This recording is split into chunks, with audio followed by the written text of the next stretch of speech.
बच्चों, तो कैसे हो आप सब? उम्मीद करते एकदम मस्त और झकास होंगे, क्योंकि जैसे मैं हमेशा कहती हूँ, दिशा मैम की पलटन हमेशा होती है एकदम झकास। तो यहाँ पे क्लास 12 बोर्ड एग्जाम नजदीक आ चुकी है। ठीक है, सभी को अभी थोड़ा थोड़ा जो टेंशन है, जो स्ट्रेस है, वो बिल्टअप होना शुरू हो चुका है, क्योंकि स्कूल में प्री बोर्ड्स अनाउंस हो गई होगी, सिलेबस खत्म होने आया होगा। क्वेश्चंस की प्रैक्टिस करो, PYQs करो, सैम्पल पेपर्स करो, कहाँ से सॉल्व करे, कैसे लिखे, कैसे 100 आउट ऑफ 100 स्कोर करे, ये सारी चीजें ना दिमाग में अभी आना शुरू हो चुकी होगी। तो यहाँ पे आज इस वीडियो में मैं आपको ये बताने वाली हूँ कि आखिरी के जो 3 महीने हैं, आपकी एग्जाम जो है करीबन फरवरी एंड में शुरू हो जाती है। तो मैं आखिरी के 3 महीने नवंबर, दिसंबर, जनवरी की बात कर रही हूँ। अक्टूबर तो निकल जाएगा अभी दिवाली में। ठीक है, तो ये जो आखिरी के 3 महीने हैं, इसको आप किस तरीके से कैसे यूटिलाइज कर सकते हो, ये 3 महीने में क्या आपकी बेस्ट प्रिपरेशन स्ट्रैटेजी हो सकती है, जिससे आप अपने बोर्ड एग्जाम्स में बहुत ही अच्छे मार्क्स स्कोर करो। साथ ही साथ यहाँ पे मैं आपको ये भी बताऊंगी कि यहाँ पे स्मार्ट स्टडी कैसे करना है। वो बच्चे जिनका बहुत सारा सिलेबस अभी भी बाकी है, या कोई एक पर्टिकुलर सब्जेक्ट है जो आपको डिफिकल्ट लगता है, जितनी भी मेहनत करो आप उसमें अच्छे मार्क्स स्कोर नहीं कर पाते, तो ये चीज़ कैसे करनी है, ये मैं आपको यहाँ पे आज बताने जा रही हूँ। ठीक है, चलिए सबसे पहले अगर हम यहाँ पे बात करते हैं लास्ट 3 मंथ स्ट्रैटेजी की, तो ये जो स्ट्रैटेजी है मैं आपको मंथ वाइज बताऊंगी कि पहले महीने में क्या करना है, सेकंड मंथ में क्या करना है, थर्ड मंथ में यहाँ पे एग्जैक्टली क्या करना है। ठीक है, तो हम यहाँ पे जो स्ट्रैटेजी है उसकी शुरुआत हम यहाँ पे करेंगे नवंबर से। जैसे मैंने बताया कि अक्टूबर तो है जो पूरा का पूरा ऑलमोस्ट खत्म हो चुका है और दिवाली में पूरा खत्म हो जाएगा। नवंबर की भी शुरुआत का जो 1 हफ्ता है वो दिवाली और आफ्टर दिवाली इफेक्ट्स में खत्म हो जाएगा। बट फिर भी मैं समझ के चलती हूँ कि मान के चलिए नवंबर के हमारे पास 3 हफ्ते हैं, तो ये 3 हफ्ते में हम क्या करेंगे, कैसे करेंगे कि हम अपनी प्रिपरेशन यहाँ पे परफेक्ट कर पाए बिफोर बोर्ड एग्जाम्स, हम 100% एग्जाम्स के लिए तैयार हो और हर सब्जेक्ट के लिए हम तैयार हो। ठीक है, सबसे पहले अगर मैं नवंबर की बात करती हूं, तो नवंबर में आपका मेन फोकस होना चाहिए to complete the syllabus, to complete the syllabus.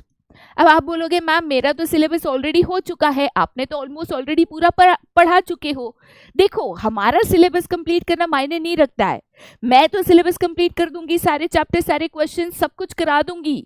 सवाल ये होता है कि आपका पढ़कर हो गया है। तो यहाँ पे आपका कितना पढ़कर हो गया है, कितना पढ़कर बाकी है, ये चीज पहले तो आपको समझना जरूरी है। अब इसमें मान के चलो, एक एग्जाम्पल लेते हैं, मान के चलिए कि आपका 80% ऑफ द सिलेबस कंप्लीट हो चुका है।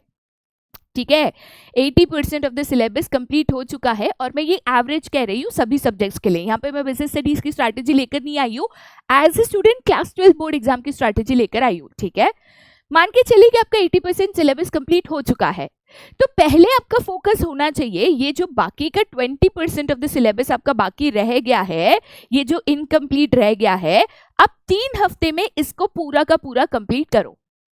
ठीक है, अगर 20% ऑफ द सिलेबस बाकी है, 3 हफ्ते काफी होंगे। 3 हफ्ते में अगर आप डेडिकेटेडली इसकी प्रिपरेशन करोगे, एक करीबन 5 से 6 घंटे की प्रिपरेशन करोगे, तो इजीली आपका ये जो सिलेबस है कंप्लीट हो जाएगा।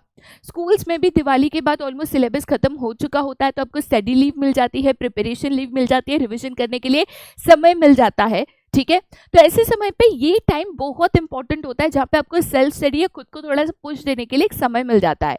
और एक चीज बेटा याद रखना, ये आखिरी के 3 महीने हैं। अब आप प्रोक्रेस्टिनेट करोगे कि मंडे से शुरू करेंगे, कल से शुरू करेंगे, 1 तारीख से शुरू करेंगे, तो ये आखिरी मौका है। इसके बाद एक ही चीज होगी, रिग्रेट, गिल्ट, नहीं किया, क्यों नहीं किया, कर दिया होता तो, हो गया होता तो, ये वाली चीजें आपकी जिंदगी में बनकर रह जाएगी। तो बेटा तुम वो स्टेज पे जाना चाहते हो जहाँ पे तुम ये सोचना चाहते हो कि काश मैंने ये कर दिया होता, काश मैंने शुरू कर दिया होता, काश मैंने पहले से तैयारी करी होती। ये काश में जीना चाहते हो कि कर कर पाना चाहते हो, ये अभी आपकी चॉइस बनती है। ठीक है, तो अगर आप एक ऐसे स्टूडेंट हो जिसका करीबन ऑलमोस्ट 80% सिलेबस कंप्लीट हो चुका है, 20% इनकम्प्लीट है, तो मुझे नवंबर में कुछ भी करके मेरा सिलेबस यहाँ पे कंप्लीट करना है।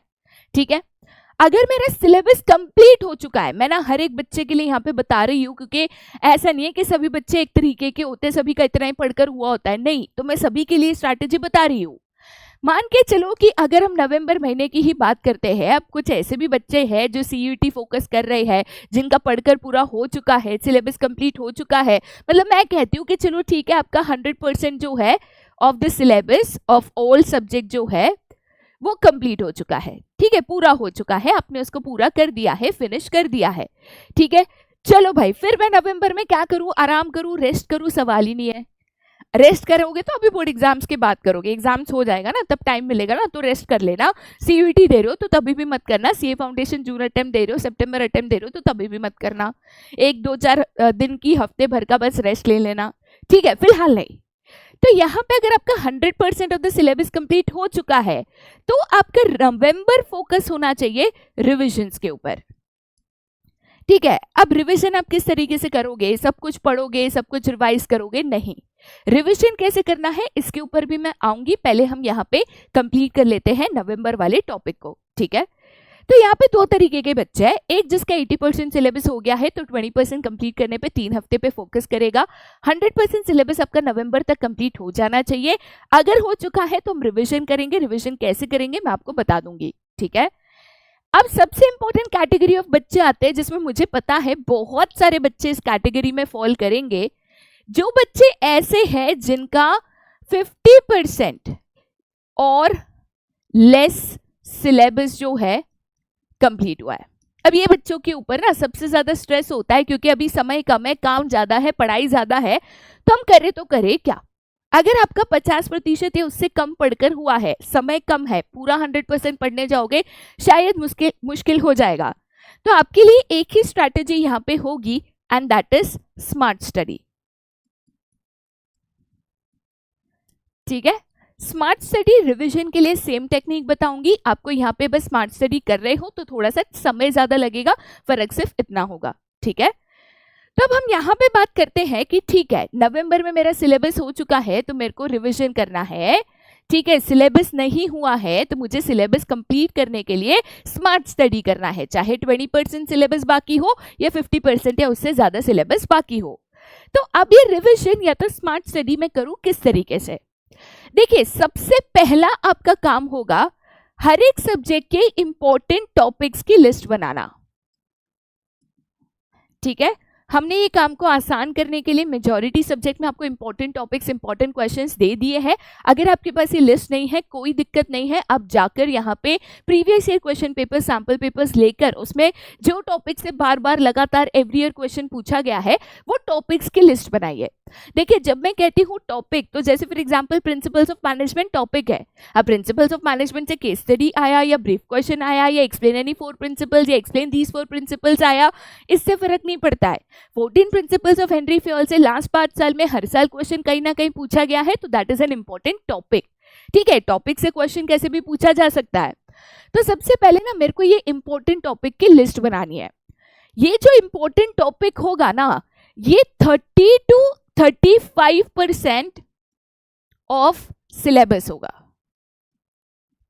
ठीक है। ये 30 to 35% ऑफ योर सिलेबस होगा।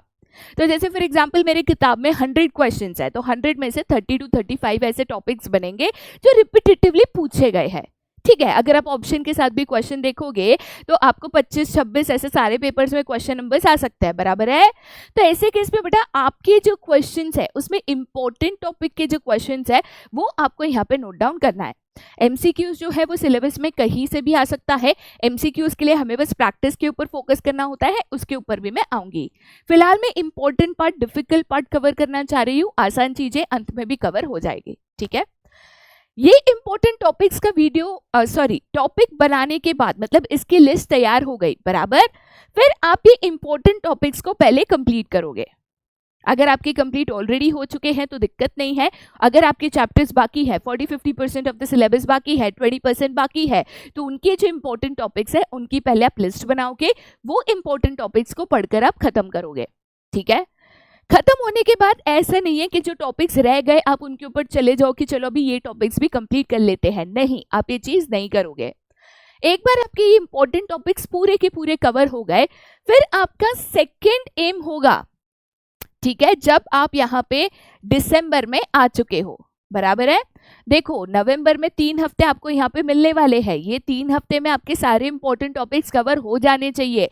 अगर आपके इंपॉर्टेंट टॉपिक्स पढ़कर हो गए हैं तो उसका रिवीजन आपका कंप्लीट हो जाना चाहिए। अगर रिवीजन कर रहे हो, समय फिर भी बच गया, तो दिसंबर की चीज थोड़ा सा जल्दी स्टार्ट करके नवंबर में स्टार्ट कर सकते हो, कोई दिक्कत उसमें नहीं है। हार्ड एंड फास्ट नहीं है कि दिसंबर में करने का है, कोई मुहूर्त वूरत वाली बात है क्या? नहीं, बट एक टाइम एस्टिमेट लेकर चल रही हूँ कि कुछ बच्चे स्लो पढ़ते हैं, कुछ बच्चे फास्ट पढ़ लेता है, तो उस हिसाब से मैं टाइम एस्टिमेट लेकर चल रही हूँ।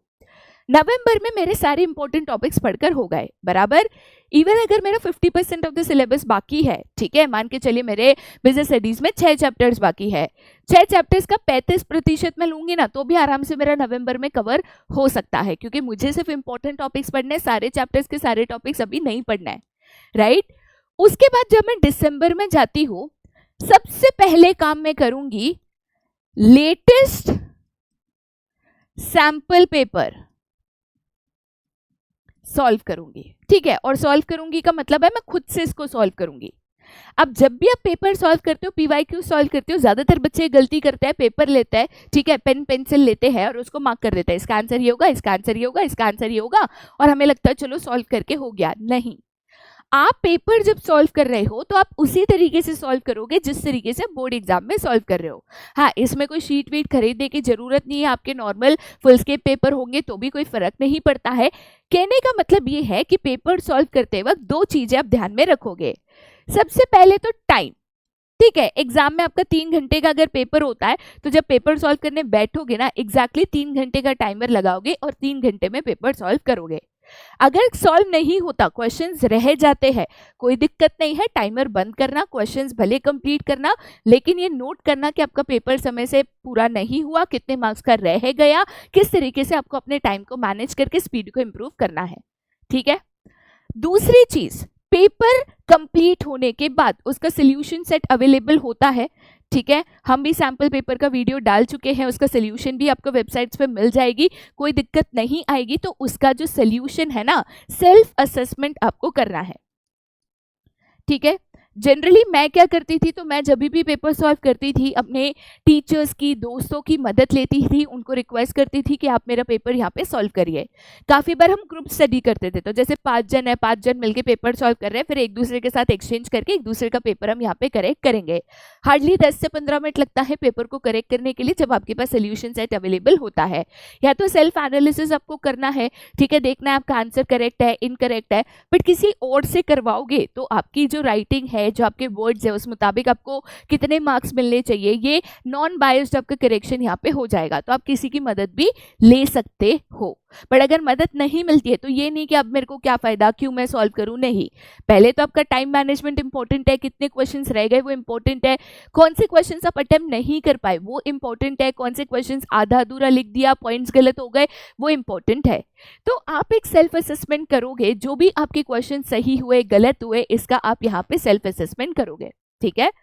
उसके बाद मैं क्या करूंगी, तो जो जो क्वेश्चन मेरे रॉन्ग हुए हैं, ठीक है, मतलब जितने जितने मैंने यहाँ पे रॉन्ग आंसर्स दिए हैं ना, राइट, सबसे पहले तो उनको मैं प्रिपेयर करूंगी, उनकी मैं तैयारी करूंगी, उनको मैं पढ़ूंगी, उनको मैं वापस रिवाइज करूंगी। देखिए, पहली चीज तो मुझे पता चल जाएगा मैं कितने पानी में हूं, मेरी कितनी तैयारी यहाँ पे बाकी है, तो मुझे और कितनी मेहनत करनी है। सेल्फ रियलाइजेशन सबसे इंपॉर्टेंट होता है, क्योंकि वही आपको एक मोटिवेशन देता है कि आपको और तैयारी करनी है, आपको और इसके पीछे मेहनत करनी है, ओके। तो यहाँ पे जो रॉन्ग आंसर्स मेरे हो गए ना, सबसे पहले तो मैं वो रॉन्ग आंसर्स को प्रिपेयर करूंगी, वो क्वेश्चंस की वापस तैयारी करूंगी, रिवाइज करूंगी, पढ़ूंगी कि भाई वो मेरे एग्जाम में रॉन्ग ना हो जाए, ठीक है। ये होने के बाद फिर मैं क्या करूंगी, तो सेकेंड चीज मैं करूंगी, मेरे पीवाईक्यूज को सॉल्व करूंगी, ठीक है। जब आप पीवाईक्यू सॉल्व कर रहे हो तो 2023-24 का जो पेपर आया था उससे शुरू करना, लेटेस्ट पेपर से शुरू करना। उसके बाद जब आप सेकेंड पीवाईक्यू सॉल्व करोगे तो 2022-23 का सॉल्व करना, ठीक है। उसके बाद जब आप सॉल्व करोगे तो यहाँ पे 2021-22 का सॉल्व कर लेना, ठीक है। मेरे हिसाब में तो आप 2021-22 का सॉल्व नहीं कर पाओगे, 2 ही साल के सॉल्व कर पाओगे, क्योंकि यहाँ पे कोविड के टाइम पे थोड़ा सा ऑब्जेक्टिव टाइप पेपर हो गया था, तो 2 साल का पीवाईक्यूज आप सॉल्व कर लेना, 2 साल के सैम्पल पेपर्स आप यहाँ पे सॉल्व कर लेना, ठीक है, लेटर से कि अगर मैं कहती हूँ 6 सब्जेक्ट्स है तो 6 सब्जेक्ट्स मिलकर आपके यहाँ पे 12 PYQs हो गए, 12 सैम्पल पेपर्स यहाँ पे हो गए। मुझे पता है मुश्किल है, बट आप एक दिन में 2 पेपर आराम से सॉल्व कर सकते हो। 6 दिन काफ़ी है सारे पेपर्स को सॉल्व करने के लिए। मैं 6 दिन के 10 दिन पकड़ती हूँ। कभी अकाउंटेंसी का पेपर होता है, थक जाते हैं, लेथार्जिक फील हो जाता है, कोई दिक्कत नहीं है। जब भी आपको लगता है टेक अ ब्रेक, भले 10 दिन लगे भले 12 दिन लगे, हर दिन अगर एक पेपर भी सॉल्व करते हो एक सब्जेक्ट का तो भी बेटा यहाँ पे कोई दिक्कत नहीं है। ठीक है, पेपर सॉल्व किया, गलत जो हुआ उसकी पढ़ाई की, बाकी जो प्रिपरेशन है वो पूरा किया, फिर वापस आप पेपर सॉल्व करो। आप कॉम्बिनेशन भी कर सकते हो। ठीक है, जैसे आज मैंने बिजनेस स्टडीज का पेपर सॉल्व किया तो उसके साथ साथ इंग्लिश ले लूंगी, फिर कल मैंने अकाउंटेंसी का पेपर सॉल्व किया तो उसके साथ साथ जो मेरा ऑप्शनल सब्जेक्ट है जैसे फिजिकल एजुकेशन है, जैसे कि एंटरप्रेन्योरशिप है, उसका पेपर ले लूंगी। मतलब एक डिफिकल्ट सब्जेक्ट, एक ईजी सब्जेक्ट, एक डिफिकल्ट सब्जेक्ट, एक ईजी सब्जेक्ट। चाहती हूँ कि 95% एंड अबाउ लेकर आओ तो सारे सब्जेक्ट्स में अच्छे मार्क्स स्कोर करने हैं ना। सिर्फ जो इंपॉर्टेंट सब्जेक्ट है उसमें तो मार्क्स स्कोर करके कोई मतलब नहीं रह जाएगा, ओवरऑल परसेंटेज लाना चाहते हो तो, राइट। तो उस हिसाब से आप एक बैलेंस यहाँ पे बना सकते हो। दिसंबर पूरा का पूरा आपका यहाँ पे प्रैक्टिस के ऊपर होना चाहिए। कोशिश करनी चाहिए कि आप जो है मेजॉरिटी जो क्वेश्चंस है उसको यहाँ पे प्रैक्टिस करो, मेजॉरिटी यहाँ पे आप अपनी प्रिपरेशंस करो। ठीक है, उसके बाद बेटा जब आप जनवरी महीने में पहुंच जाते हो, जनवरी में आपका मेन फोकस अभी शिफ्ट होना चाहिए 2 चीजों पे। एक होता है आपका यहाँ पे टाइम मैनेजमेंट, ठीक है, एंड दूसरा हो जाना चाहिए आपका यहाँ पे राइटिंग स्किल्स। मैं काफी बार देखती हूँ, काफी बार सुनती हूँ, काफी बार बच्चे खुद मेरे को कहते हैं कि हमने आंसर्स तो लिखे, पूरे क्वेश्चंस हमने अटेम्प्ट तो करे, बट हमें अच्छे मार्क्स नहीं मिले, टीचर्स ने हमारे मार्क्स काट लिए। कभी वर्डिंग्स की कमी थी, कभी टीचर ने बोला कि आप और इम्प्रूव कर सकते हो, कभी टीचर ने बोला कि आप और पॉइंट्स लिख सकते हो, कभी टीचर ने बोला आप और एग्जाम्पल्स डाल सकते हो, कभी टीचर ने बोला कि आप और डायग्राम्स ऐड कर सकते हो। तो यहाँ पे ना आपको अपनी writing skills and time management के ऊपर फोकस करना है। बहुत सारे बच्चे थे लास्ट ईयर हमारे स्टूडेंट्स, कौटिल्य बैच के, कौटिल्य 2.0 3.0 बोर्ड बूस्टर बैच के बच्चे थे। बहुत सारे ऐसे बच्चे थे जिन्होंने 100 आउट ऑफ 100 थ्योरी सब्जेक्ट्स में इंक्लूडिंग बिजनेस स्टडीज यहाँ पे स्कोर करा था। ये 100 out of 100 is the perfect score, but ये परफेक्ट स्कोर तभी आता है जब आपके आंसर शीट में क्वेश्चन के आंसर्स परफेक्ट हो। और परफेक्ट का मतलब होता है कि कोई भी कमी ना हो, ना वर्डिंग्स की कमी हो, एग्जाम्पल्स कोट किए हैं, डायग्राम्स ड्रॉ किए हैं, चार्ट्स ड्रॉ किए हैं, ये सारी चीजें आपको यहाँ पे ड्रॉ करनी है। तो बेसिकली जो आपकी टॉपर्स है, ठीक है, जैसे हमने एक वीडियो बनाया था टॉपर्स आंसर शीट के ऊपर, मतलब जो बच्चा 100 आउट ऑफ 100 स्कोर करता है उसके आंसर शीट में ऐसा क्या होता है, आपको क्या करना होता है ये मार्क्स स्कोर करने के लिए। तो बेसिकली ना आपको ये चीज़ों के ऊपर अभी फोकस करना है कि आप और एग्जाम्पल्स कोड करना शुरू करो, आप और डायग्राम्स ड्रॉ करना शुरू करो, आप टाइम मैनेजमेंट देखो, आप अपनी हैंड राइटिंग को नीट बनाने की कोशिश करो, राइटिंग स्पीड पे फोकस करो, राइटिंग स्किल्स पे फोकस करो। बेसिक में तैयारी होने के बाद पेपर में कैसे मार्क्स लाना है उसके ऊपर आपको यहाँ पे तैयारी शुरू करनी है। ठीक है, साथ ही साथ आपको यहाँ पे डेडिकेटेडली याद रखना, जनवरी में डेडिकेटेडली रिविजन्स करना बहुत ही ज़्यादा ज़रूरी है। रिवीजन जितनी बार करोगे उतने आपके आंसर्स आपके मेमोराइज आसानी से होंगे। एग्जाम के टाइम नर्वसनेस होने के बावजूद आपको आंसर्स याद रहेंगे। जनरली क्या होता है कि अगर हम ऊपर ऊपर से पढ़कर जाते हैं एग्जाम में, जो एग्जाम हॉल का स्ट्रेस होता है ना, जो एंग्जाइटी जो टेंशन होता है, जब पेट में गुड़ गुड़ गुड़ गुड़ गुड़ गुड़ होती है, वो एकदम मतलब अलग ही फीलिंग होती है। वो हम घर पे या स्कूल में ला नहीं सकते, रेप्लिकेट कर नहीं सकते कि ठीक है, क्योंकि हम अपने कंफर्ट जोन में होता है, वहां पे हम अनकंफर्टेबल जोन में चले जाते हैं, तो थोड़ा सा इम्पैक्ट ज़्यादा ही होता है। तो इसके लिए थोड़ी सी एडिशनल तैयारी करना, कॉन्फिडेंस लाना बहुत इंपॉर्टेंट होता है। कॉन्स्टेंट रिविजन्स करिए एवरी डे डेडिकेटेडली, 2 घंटे सिर्फ और सिर्फ रिविजन्स के लिए डालिए, फॉर्मूलाज के शीट बनाइए, इंपॉर्टेंट पॉइंट्स के शीट बनाइए और उसको कॉन्स्टेंटली आप यहाँ पे रिवाइज करिए। जनवरी में 2 ही काम करना है, revisions and improving your time management and skills. Question paper की प्रैक्टिस कर चुके हो, सारी चीज़ें आपकी यहाँ पे हो गई है। ठीक है, दूसरी इंपॉर्टेंट चीज़, अब जब जनवरी आता है तो मेन फोकस आपका होना चाहिए 20 मार्क्स एमसीक्यूज के ऊपर। ठीक है, जनरली अगर मैं एक नॉर्मल एस्टिमेशन लेती हूं ना, एक एमसीक्यू करने के लिए, एक ऑब्जेक्टिव सॉल्व करने के लिए आपको करीबन 1 से 1.5 मिनट लगता है, बराबर है। तो ऐसे केस में एवरी डे एक नियम बना लो, 50 to 70 क्वेश्चंस आपको प्रैक्टिस करना है, ठीक है। अगर बिजनेस स्टडीज की बात करोगे तो यहाँ पे आपको एवरी डे या हफ्ते में कम से कम 2 दिन केस स्टडीज की प्रैक्टिस भी करनी है। क्लियर है? तो देखो यहाँ पे ना केस स्टडीज है, एमसीक्यूज है, इसमें राइटिंग से ज्यादा आपकी एनालिटिकल स्किल्स इंपॉर्टेंट है, मतलब क्वेश्चन समझ के आंसर देना इंपॉर्टेंट है। बाकी राइटिंग स्किल्स तो आपकी यहाँ पे प्रैक्टिस हो रही है। तो मैं दिन के 5 से 10 केसेस पढ़ूंगी, उसका आंसर लिख दूंगी, 5 से 10 केसेस पढ़ूंगी, आंसर लिख दूंगी, एमसीक्यूज सॉल्व करूंगी। तो यहाँ पे मेरे ये जो 20 मार्क्स है ना, इसमें भी मैं कॉम्प्रोमाइज नहीं करूंगी। अगर इस स्ट्रैटेजी को बहुत ही सिंपल शब्दों में मैं आपको वापस और एक बता दूं कि आपको एग्जैक्टली क्या करना है, बहुत सिंपल है। आपका नवंबर पूरा का पूरा डेडिकेटेड होना चाहिए सिलेबस कंप्लीशन पे,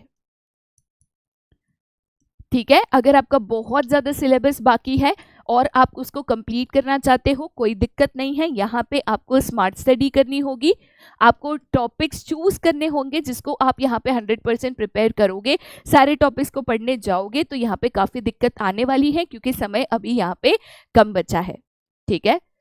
जब आप दिसंबर पे जाते हो तो दिसंबर पे आपको करने हैं पेपर सॉल्विंग। क्या करना है? तो पेपर सॉल्विंग। अब जब मैं पेपर सॉल्विंग की बात कर रही हूं तो यहाँ पे सबसे पहले आपको लेटेस्ट जो आपके सैंपल पेपर्स है वो सॉल्व करने हैं, एंड साथ ही साथ जो आपके PYQs है वो आपको सॉल्व करना है। मोस्ट ऑफ द केसेस में, चाहे स्टेट बोर्ड हो चाहे यहाँ पे CBSE बोर्ड हो, मोस्ट ऑफ द केसेस में अगर आप पास्ट 3 years के भी सैंपल पेपर्स एंड PYQs कर लेते हो, आपका करीबन मोटा मोटा 65 to 70% पेपर इन्हीं में से बनकर आता है। क्वेश्चन थोड़ा सा चेंज कर देंगे, टॉपिक घुमा देंगे, अगर आपके प्रैक्टिकल सब्जेक्ट्स है तो वैल्यूज चेंज कर देंगे, बट मोस्ट केसेस में पेपर यहीं से बनकर आता है। 65 to 70% अगर आप देखोगे ना, ऑलमोस्ट यहीं से जो है पेपर आपका बनकर आ जाता है। अब बात आती है the last month out of the 3 months and that is जनवरी, ठीक है। तो बेटा अगर मैं जनवरी की बात करूंगी तो बहुत सिंपल है। जनवरी में मुझे 2 चीजों पे फोकस करना है, एक तो मेरे MCQs एंड केस स्टडीज के ऊपर फोकस करना है, ठीक है, प्लस मुझे फोकस करना है ऑन इम्प्रूविंग टाइम मैनेजमेंट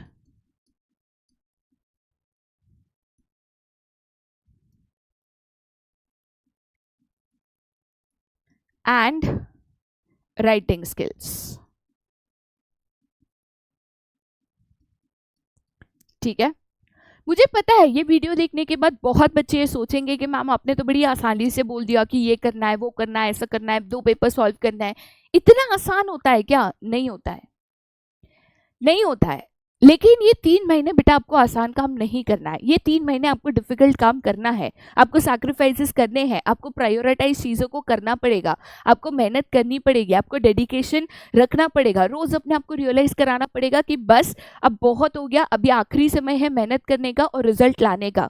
ये आपको अपने आप को रोज रियलाइज करवाना पड़ेगा, अपने आप को रोज यहाँ पे थोड़ा सा पुश करना पड़ेगा, रोज अपने आप को जगाना पड़ेगा कि नहीं बेटा अब अपने को पढ़ाई करनी है, अब ये लास्ट टाइम है, ये लास्ट मौका है, ये मौका वापस चला गया तो आएगा नहीं, तो अब हमें डिफिकल्ट काम चूज करना होगा, ठीक है। गए वो टाइम जब लीजर आसान काम जो इजी था वो हमने किया, अब बस हो गया बेटा, अब बस हो गया।